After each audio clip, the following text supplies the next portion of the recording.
Caballeros, tengan todos ustedes muy buenas tardes. En representación de la Asociación Peruana de Consultoría, les quiero dar la bienvenida a esta tercera conferencia programada para tratar sobre la penalidad por licencia o renuncia del personal acreditado.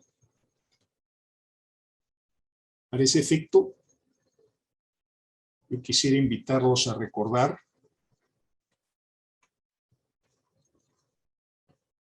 el artículo 190 del reglamento de la Ley de Contrataciones del Estado, modificado por el Decreto Supremo 377/2019 EF.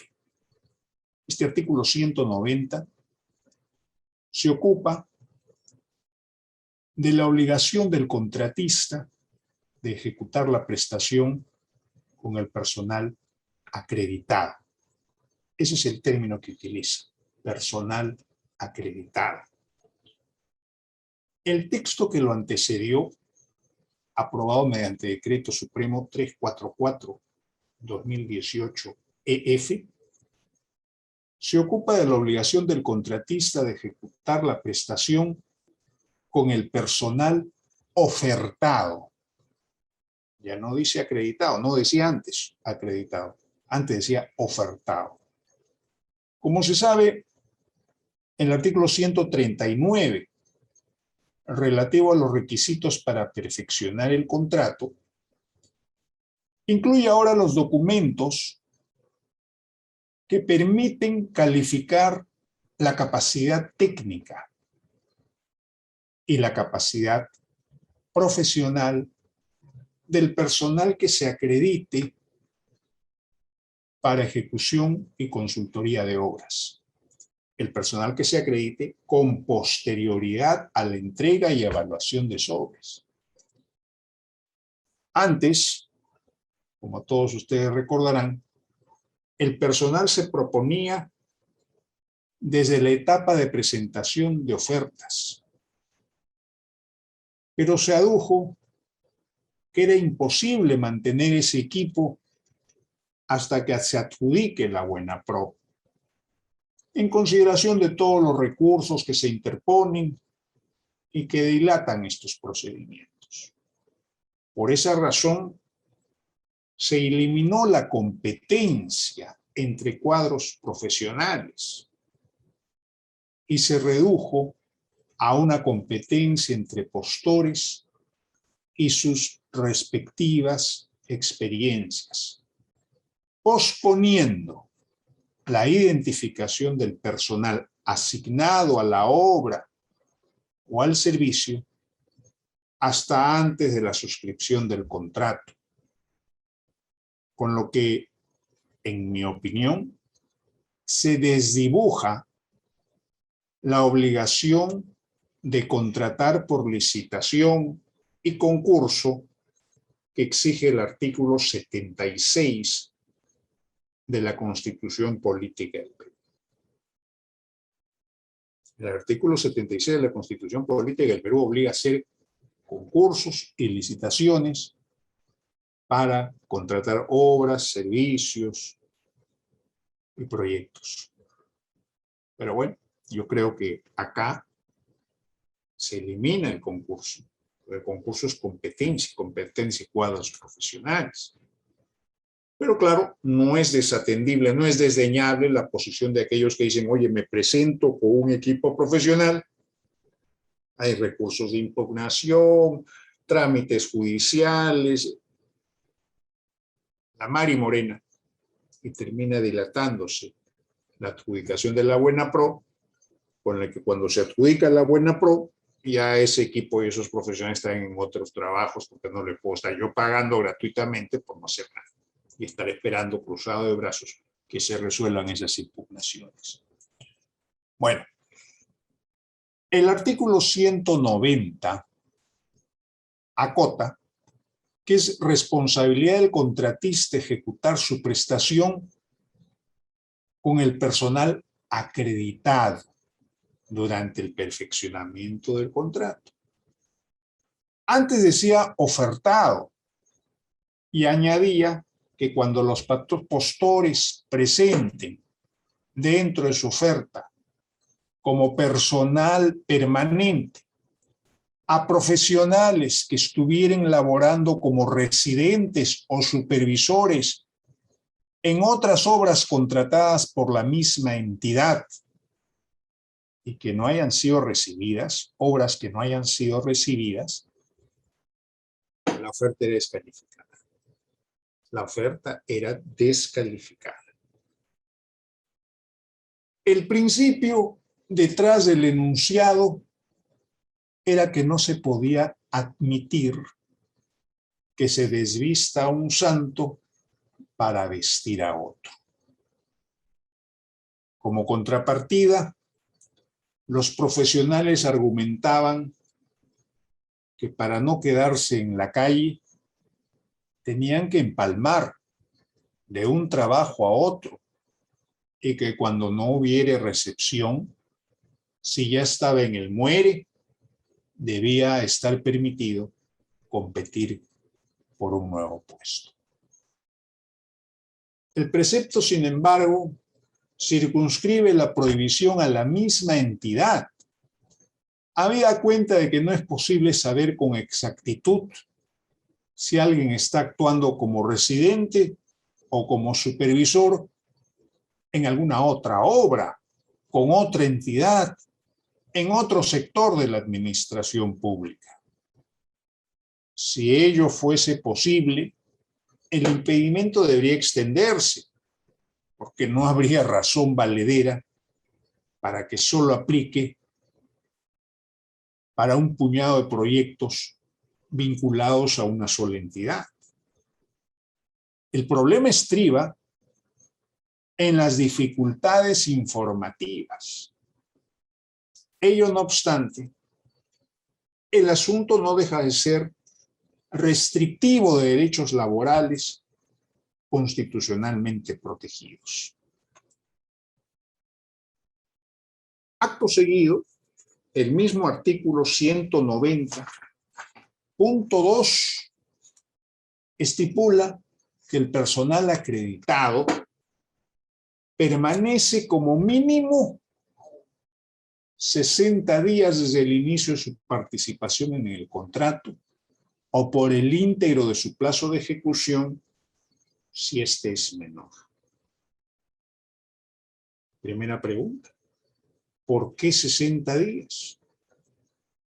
Es un plazo cautivo, siempre arbitrario como cualquier otro, pero en este caso absolutamente innecesario, por decirlo menos. El contratista es finalmente un rehén entonces de su personal durante ese tiempo.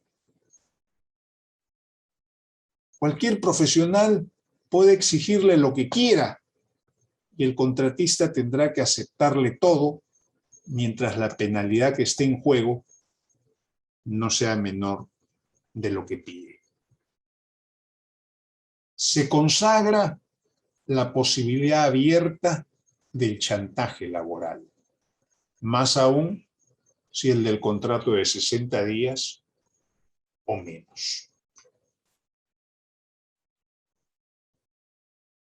El incumplimiento de esta disposición, según la norma,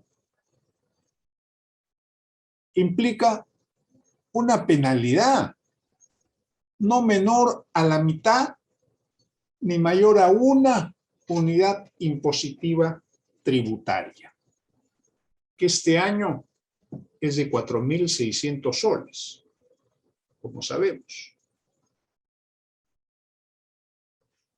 Pero esa penalidad es por cada día de ausencia del personal. 4.600 soles. Provecho. El monto no ha variado, pero confieso que es extremadamente confiscatorio y totalmente desproporcionado. Me imagino un contrato pequeño en el que tranquilamente la ausencia de un profesional puede acumular un monto no solo superior a su propia tarifa o remuneración, sino incluso llegar a superar el monto del mismo contrato. Solo aplicarla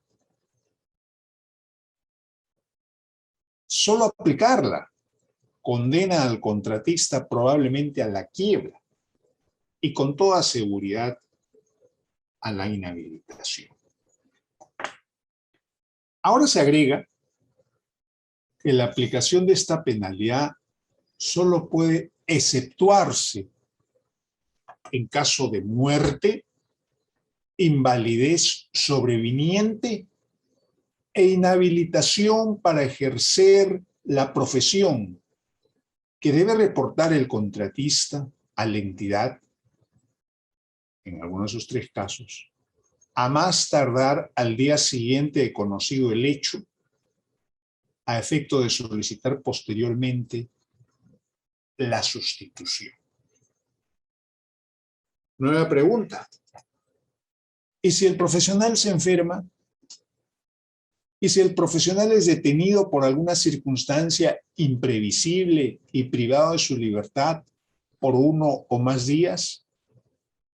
¿Y si el profesional hace abandono de su puesto? ¿Y se renuncia con todas las formalidades de la ley? ¿Qué culpa tiene el contratista? ¿Por qué tiene que ser penalizado el contratista? ¿Y por qué de esta forma extremadamente confiscatoria y totalmente desproporcionada? Lo único que lo salva es que su profesional muera o quede inválido o inhabilitado profesionalmente. No puede ser. Es el único caso que conozco en el que la muerte salva a alguien de una penalidad. En Guatemala. En la capítulo 190.3 señala que una vez transcurrido el plazo fatídico del cautiverio de los 60 días, el contratista puede solicitar a la entidad de manera justificada la sustitución del personal acreditado. Antes se establecía que excepcionalmente y de manera justificada, el contratista podía hacer ese mismo pedido, en cuyo caso el perfil del reemplazante no afecta las condiciones que motivaron la selección del contratista.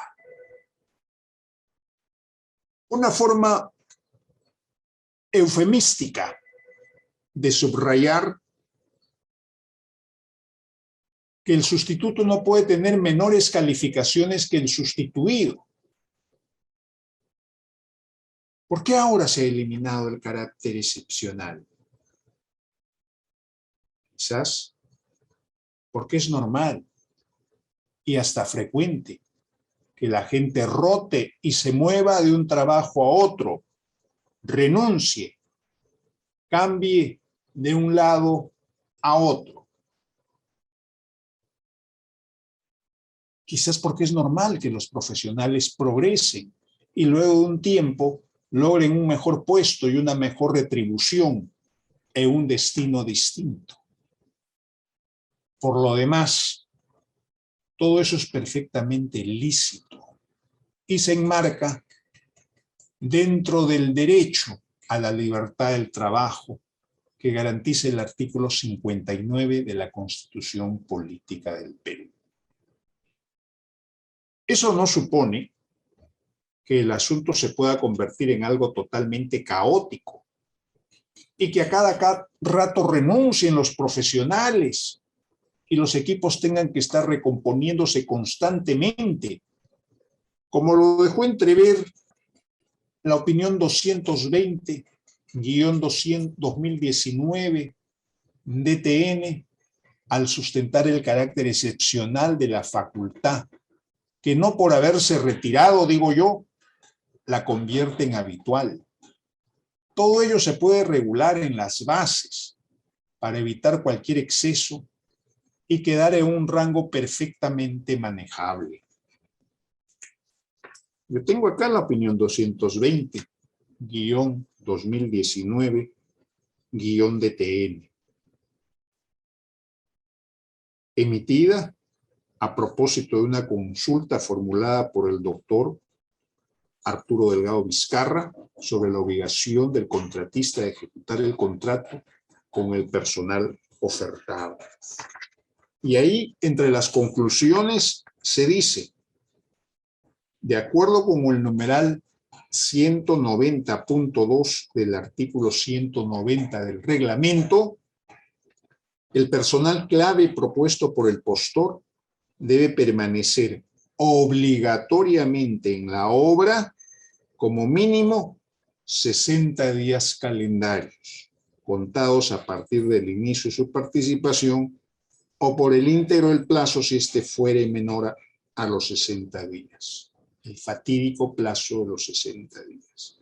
De no cumplir con esta disposición, se aplica al contratista una penalidad no menor a la mitad de una unidad impositiva tributaria, ni mayor a una unidad impositiva tributaria por cada día de ausencia en la obra, salvo en los casos de muerte, invalidez sobreviniente o inhabilitación para ejercer la profesión.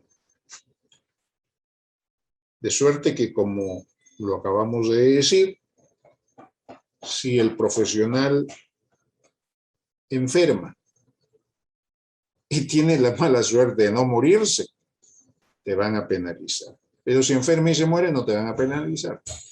Cosas de la vida. Transcurridos los 60 días, durante el personal clave propuesto debe permanecer obligatoriamente en la obra, según el punto 3.2 de las conclusiones. El contratista puede, de manera excepcional y justificada, este es el anterior texto, porque es del año 19, acuérdense, solicitar a la entidad que autorice la sustitución del personal propuesto, siempre que el perfil del reemplazante no afecte las condiciones que motivaron la selección del contratista.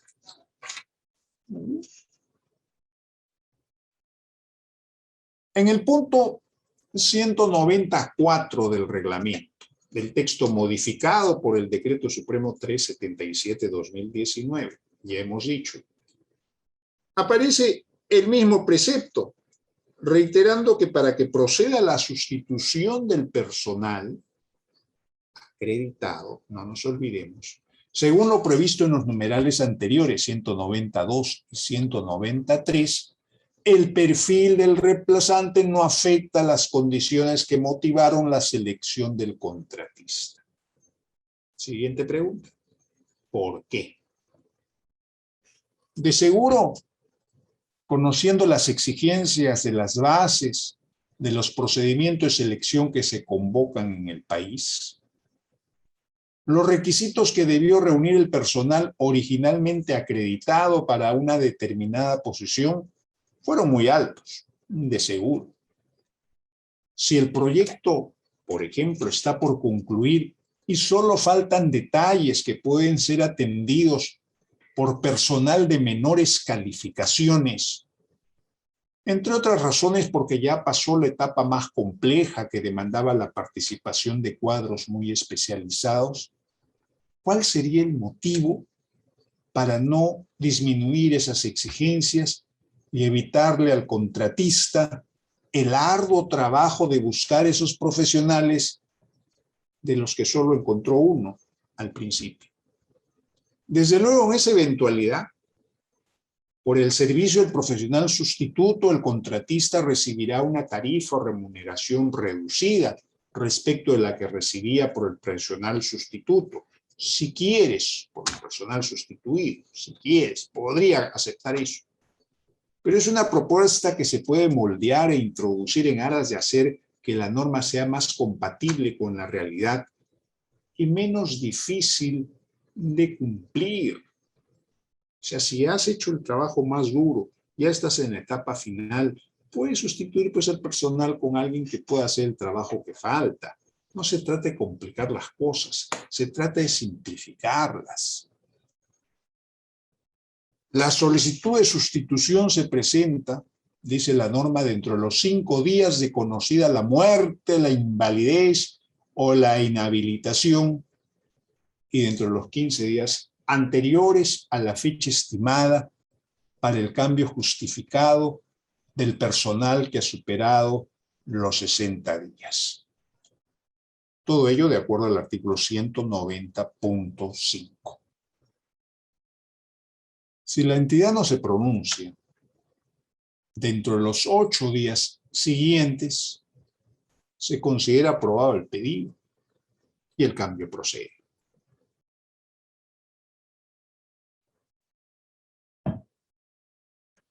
El numeral 196, el que sigue, de otro lado advierte que si el contratista incumple con la obligación de ejecutar la prestación con el personal acreditado o con el personal debidamente sustituido, la entidad le aplica la misma penalidad, no menor a la mitad ni mayor a 1 UIT por cada día de atraso, de ausencia.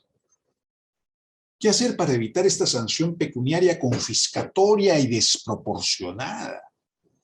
¿Qué hacer con el personal que renuncia o que se enferma dentro de los 60 días del plazo de cautiverio? ¿Qué hacer con el personal que renuncia después de ese plazo y cuyo retiro no es aceptado por la entidad? Posibilidad que queda latente.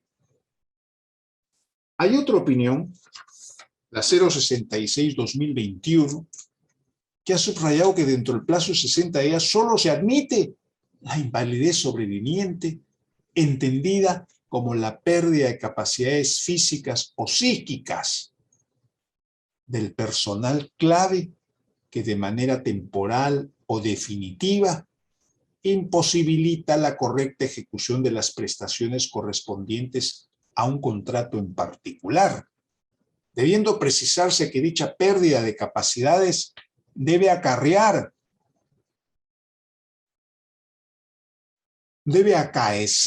o conocerse de manera posterior a la acreditación del personal, para concluir indicando que es responsabilidad del contratista presentar a la entidad la documentación que sustente fehacientemente la configuración de la causal. En otras palabras, tampoco es que la invalidez sobreviniente se va a aceptar si es que no está debidamente probada. Si no se acepta, se aplica la penalidad, inevitablemente. ¿Y qué dice la opinión 066? La opinión 066 dice eso en las conclusiones. En el ámbito de la contratación pública, específicamente en el marco de la interpretación del artículo 190 del reglamento, se entiende por invalidez sobreviniente a la pérdida de capacidades físicas o psíquicas del personal clave que de manera temporal o definitiva imposibilitan la correcta ejecución de las prestaciones correspondientes a un contrato en particular, debiendo precisarse que dicha pérdida de capacidades debe acaecer o conocerse de manera posterior a la acreditación del personal. Y lo que habíamos dicho respecto de la causal de invalidez sobreviniente, es responsabilidad del contratista presentar a la entidad la documentación que permita acreditar fehacientemente su configuración. Esa es la opinión 066-2021 que se emite a solicitud, absolviendo una consulta de la Unidad Ejecutora 108, Programa Nacional de Infraestructura, PRONIET, del sector educación, Programa Nacional de Infraestructura Educativa. Bueno, nada que agregar sobre el particular. Si no se acepta la probanza, se aplica la penalidad inevitablemente. En materia de licencias laborales, la norma no contempla las enfermedades que tiene un trabajador, que pueden llegar a 20 días pagados durante un año, ni los permisos, que hay tantos ahora en materia laboral, de pre y postnatal, por maternidad y paternidad que hay ahora, por tener familiares directos con enfermedad en estado grave o terminal, por incapacidad temporal, por ser bombero o por actividad sindical, por los efectos que pueda causar la pandemia que azota al mundo hasta estos días, casos todos ellos protegidos por la ley y que deben tratarse adecuadamente, pero que no deben ocasionar ninguna penalidad en contra del contratista. ¿Cómo va a ser posible que si le agarra el coronavirus a un profesional acreditado para el desarrollo de un servicio, la ejecución de una obra, a los 30 días de que empieza la obra y que empieza a trabajar, me penalicen que a mí soy contratista? O sea, yo soy culpable que le dé coronavirus a un personal.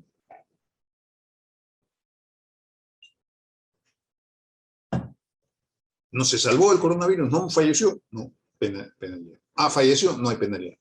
Por favor, totalmente desproporcionado, descabellado. No puede ser. No deben ocasionar ninguna penalidad en contra del contratista, debidamente acreditado, sin duda. Respecto de la renuncia misma, que no tiene que ver con licencias ni enfermedades, respecto de la renuncia misma, hay una resolución administrativa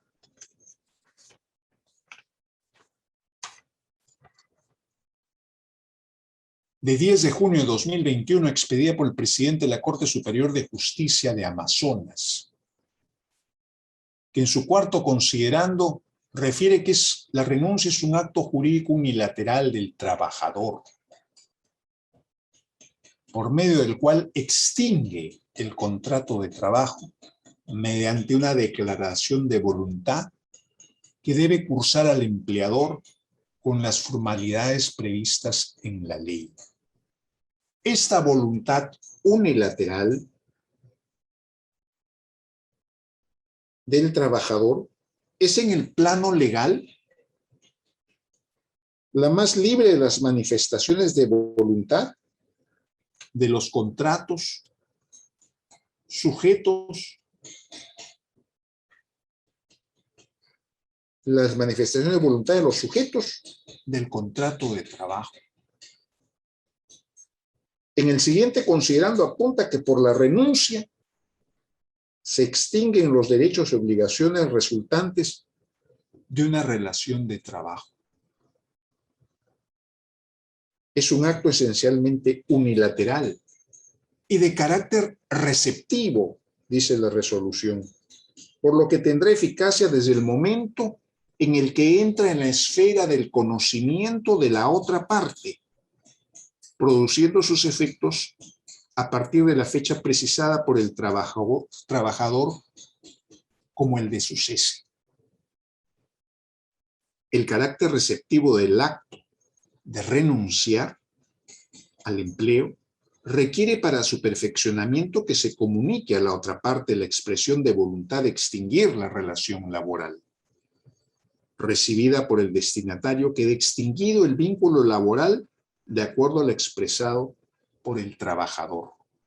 Y allí se cita el fundamento sexto de la casación 8971-2014 proveniente de Tacna. Muy bien. En la misma línea,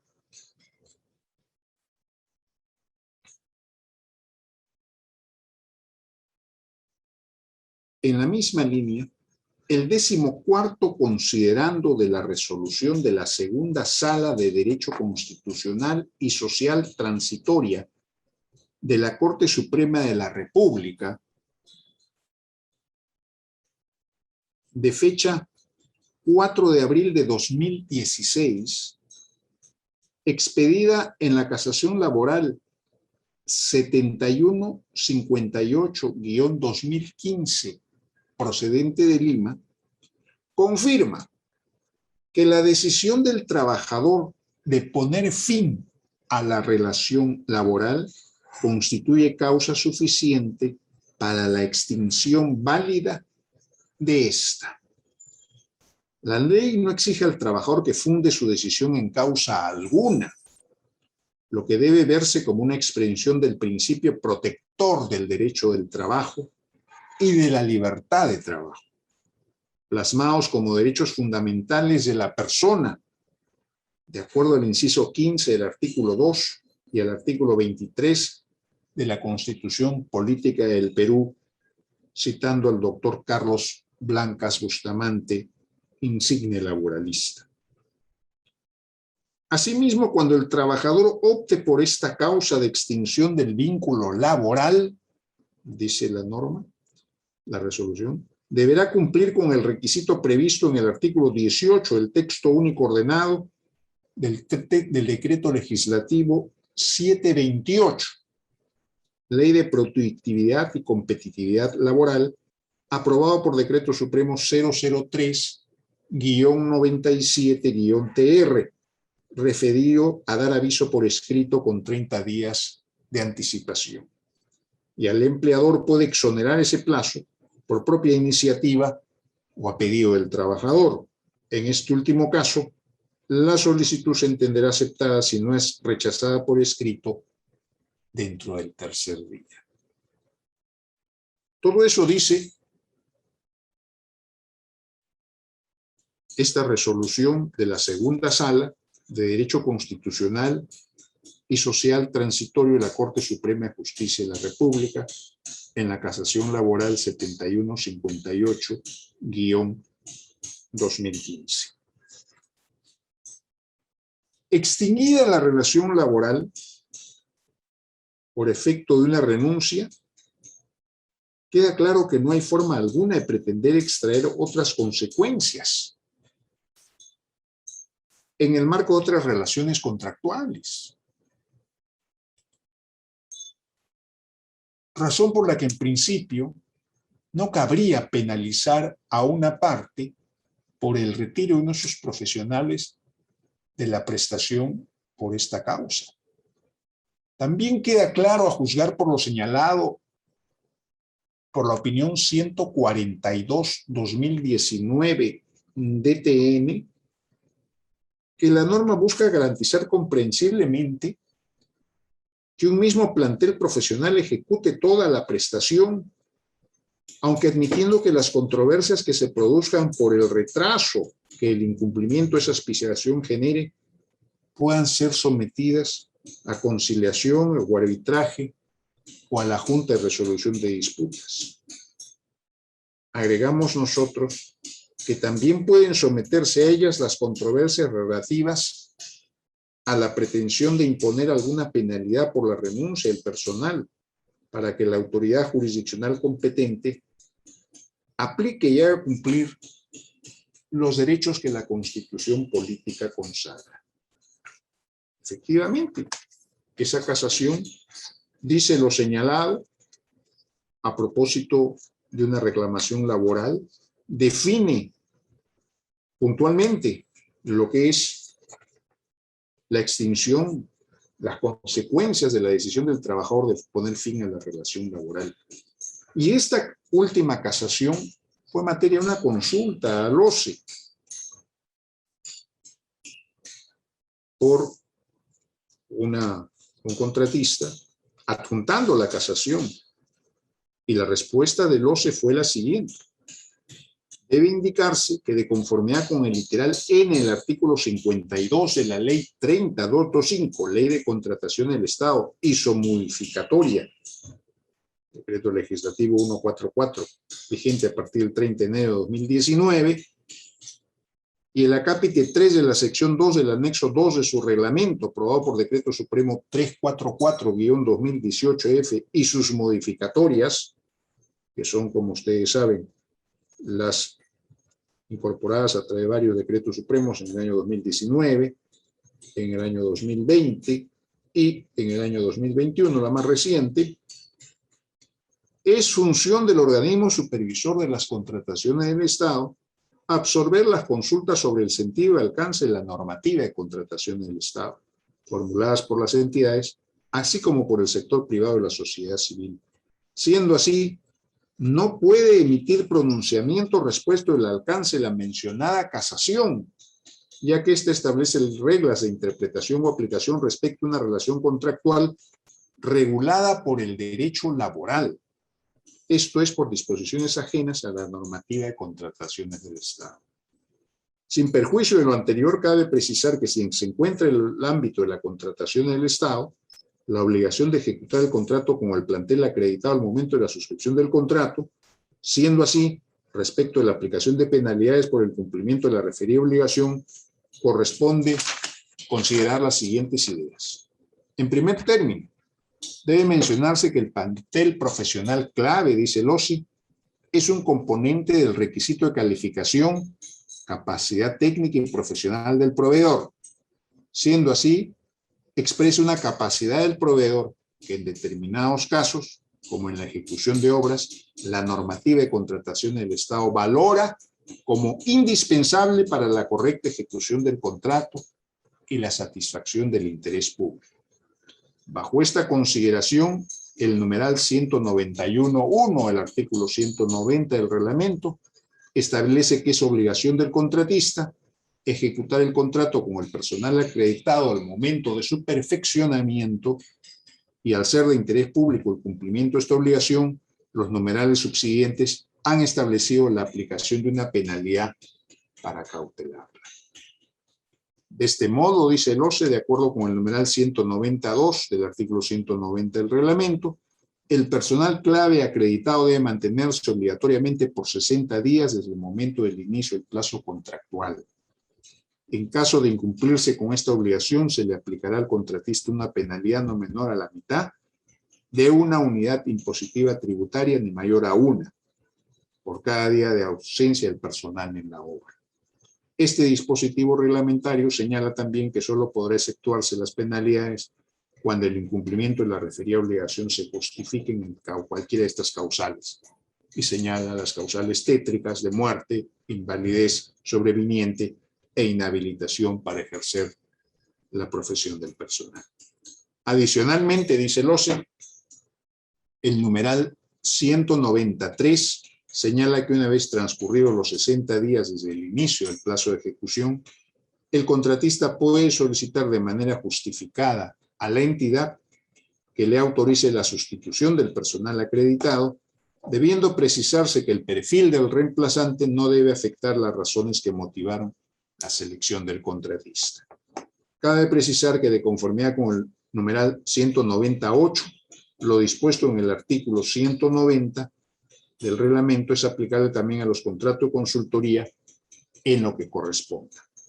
Finalmente, cabe anotar que este organismo técnico especializado tiene competencia para emitir opiniones sobre la interpretación general de las disposiciones de la normativa de contratación del Estado. No obstante, para tal efecto, el solicitante debe cumplir con los requisitos establecidos en el TUPA del OCE. Sea propicia la oportunidad para expresar los sentimientos de mi mayor consideración y estima. De manera que el OCE se ratifica, como no puede ser de otra manera, decimos nosotros entre paréntesis, con el cumplimiento estricto de la normativa. Pero el problema está en la normativa, digo yo. El problema está que hay que cambiar esa normativa, porque no puede ser posible que te digan, oye, tienes que trabajar con esta gente de todas maneras, y si no trabajas con esta gente, salvo que se te muera, quede inválido permanente, o sea, inhabilitado profesionalmente, te va a caer una penalidad, por lo menos en los primeros 60 días. Y después, si es que no me sustituyes por un personal exactamente de idénticas características. Todo tiene que ser valuable.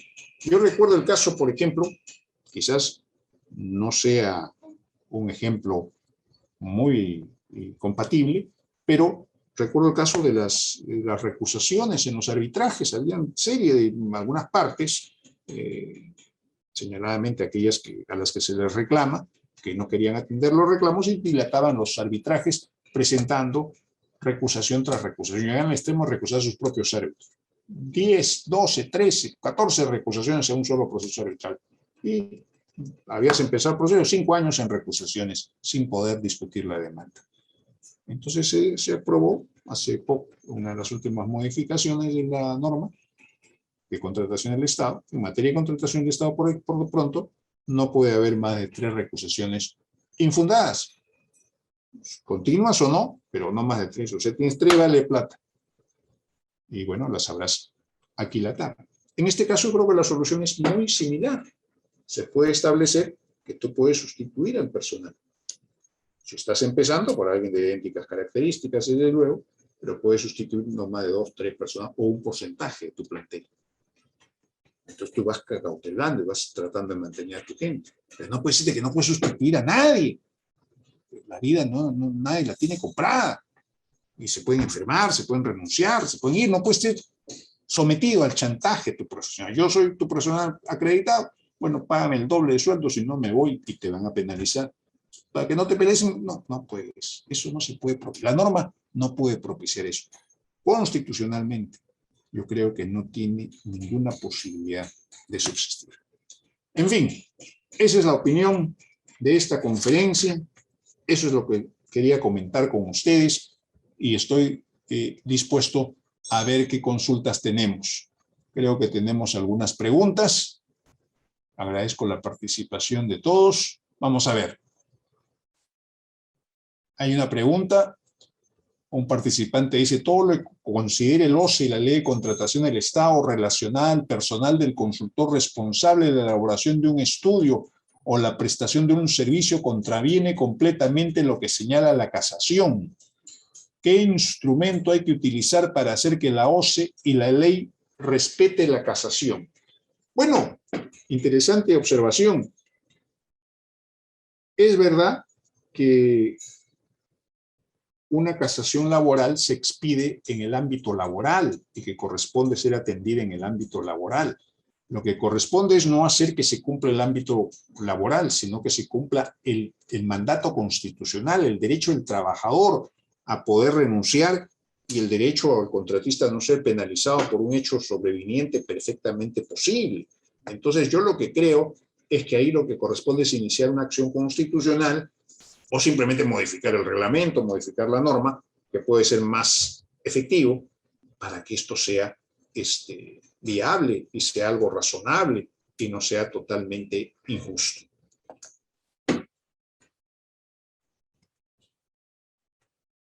No habiendo más preguntas de los distinguidos asistentes, les agradezco mucho su presencia y estaremos nuevamente en contacto. Acá hay una nueva pregunta, creo, perdón.